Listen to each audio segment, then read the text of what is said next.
Good evening everyone, magandang gabi na naman sa ating lahat and welcome na naman sa ating channel, Ang Buhay Ko sa Israel. So update lang tayo mga kapatid, now it's November 28, so 10:22 ng gabi na po dito sa Israel. So update ulit tayo mga kapatid, meron pong inilabas yung Philippine Embassy ng Israel regarding po sa update ng ating kababayan, OFW dito sa Israel na i-release ng Hamas. Almost 50 days sila na nandun sa kamay ng Hamas doon sa Gaza.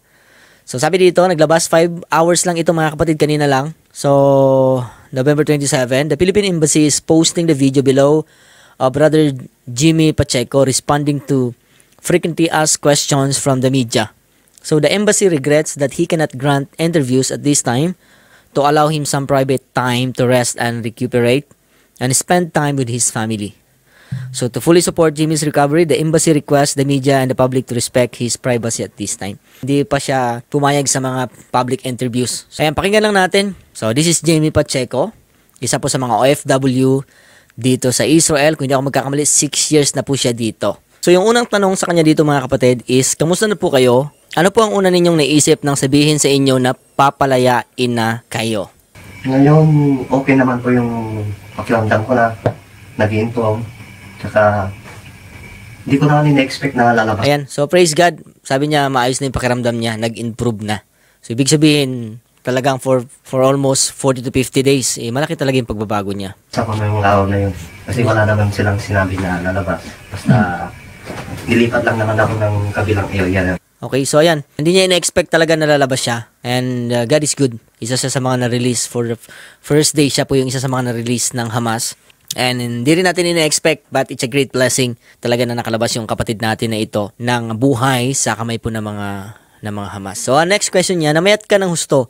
Anong sabi ng mga doktor tungkol sa iyong kalusugan?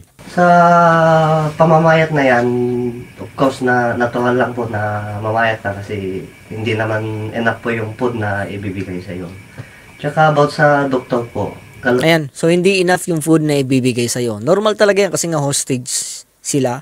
So, iba talaga yung sinasabi ng doon kasi may mga video na naglabasan, mga propaganda ng mga Hamas na inaalagaan sila na maayos. So, syempre, they are being abducted without their permission, no, against their will. So, syempre, mas masarap yung pagkain sa kanilang trabaho, di ba, dito sa Israel. And, namaya talaga siya sabi niya kasi hindi naman talaga enough ang pagkain na binibigay sa kanila. Sa kalagayan ko, okay naman lahat po. Nirelease na nila ako kahapon. Lalong-lalo na po sa mentally, okay naman po. Ayan, so okay daw siya physically.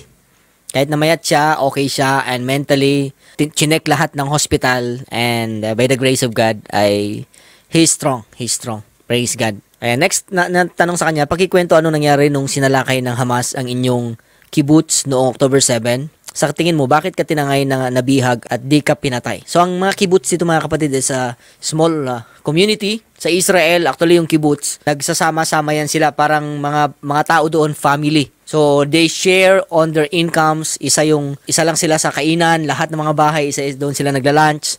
So, they are considered as a family. Kaya, ayan, kasi baka narinig nyo lagi yung word na kibbutz. A simple community here in Israel that are helping each other. And walang mataas, walang mababa sa kibbutz na yan.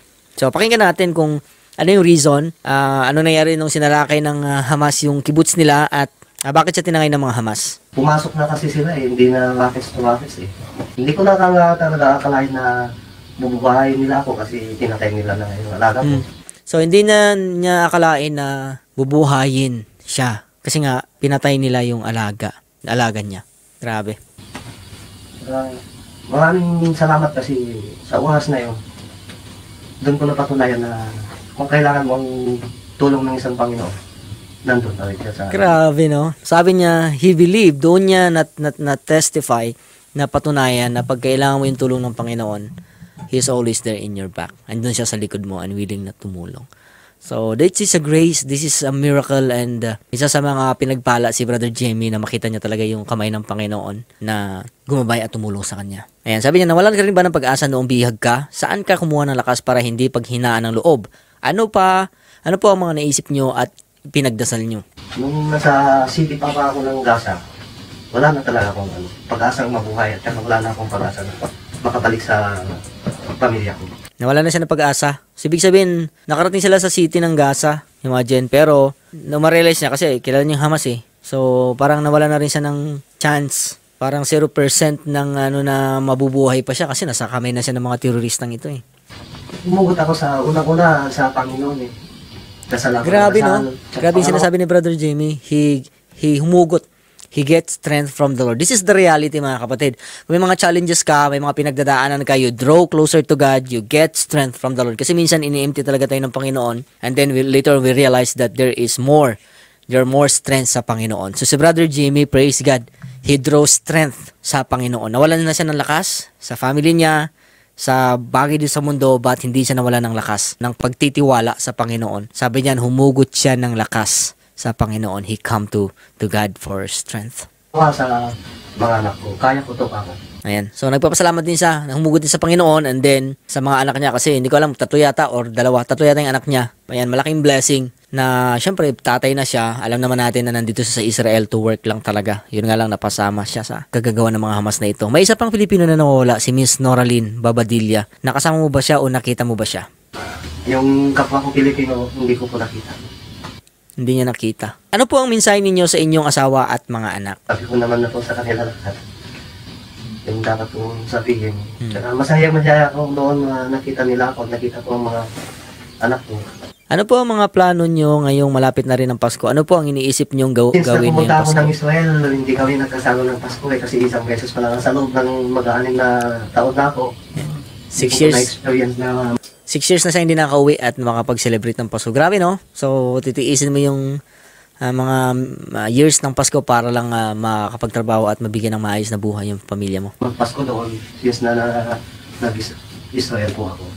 Thank you din po ako na makakasama ko sila ngayong Pasko. Pahinga, gusto kong secure ang pamilya ko, lalong-lalo ng mga anak ko sa mga kinabukasan nila. Amen. So, grabe, no? So, it's a great blessing na isa siya sa makapag-celebrate ng Pasko kasama yung pamilya niya. Yan. Sino-sino ang mga nais niyong pasalamatan? Ano ang mensahe ninyo sa ating mga kababayan? Unang-una po, Panginoon, papasalamat po ako sa kanya. Kita nyo lagi, mga kapatid, unang-una ang Panginoon. God first.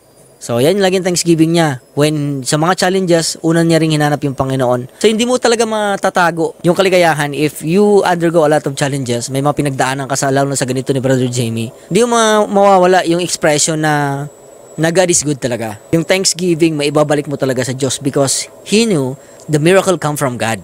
Kasi nga, sabi niya, nawala na siya ng pag-asa na makakauwi pa siya ng buhay. But God is good. So, ayan, grabe, no? So dito we could testify na meron talagang Diyos. And that is the God of the Bible. The God of Israel revealed Himself to Brother Jimmy that He is good. Salamat po, gobyerno po ng Israel, tinulungan po nila akong ilabas. Gobyerno po ng Pilipinas. Amen. Kasi bahada ng Pilipinas na nandito sa Israel. Tsaka lahat ng tumulong na ipagdasal sa akin na makalawas ako. Salamat po sa inyo. Hindi po lang po kayo isa-isa. Maraming salamat po. Ang mga kapwa ko OFW. Ayan, so nagpapasalamat siya. Praise God. Salamat talaga sa mga prayers kasi alam naman natin the prayer is very powerful and we need each other. Kaya kailangan pa rin natin ipag-pray mga kapatid lahat ng mga natitirang hostages doon sa Gaza na by the grace of God, only God can do it na magkaroon ng miracle pa rin na iuwi lahat ng mga hostages mga kapatid. So this is a message sa kanya mga kapwa OFW. Kagaya namin dito sa Israel. Ingatan po natin yung mga bawat sentimong pinagpaguhan natin kasi hindi natin alam, gaya ko po, hindi ko alam na dudukutin ako, hindi ko alam na papatayin ako that time. So, paano na lang yung mga pamilya ko? Yun po ang mismo ko. Kaya mag-ipon, alagaan ng bawat sahod. Okay, so mag-ipon. Hindi natin alam yung oras, kailan tayo kukunin, and that's the reality of life mga kapatid. Life is short. So, let's give our best to support our families. At syempre, give din natin yung time talaga na lumapit sa Panginoon talaga. Na hindi lang dumating yung time mga pagsubok bago tayo dumating sa Panginoon. Kundi ngayon pa lang, we need to realize that we need God in all things. Hindi lang po sa mga pagsubok. In good times and in bad times, we need to appreciate and know more about God. Ayan, salamat talaga, no? This is, it comes from Philippine Embassy. Regarding sa update ni Brother Jamie Pacheco. Ay, salamat sa time. Don't forget to share mga kapatid yung videos natin. Follow ka na rin mga kapatid. And syempre, meron po tayong YouTube channel, Ang Buhay Ko sa Israel. Mag-subscribe din kayo mga kapatid. So, see you again sa mga ating mga susunod na videos. Paalam.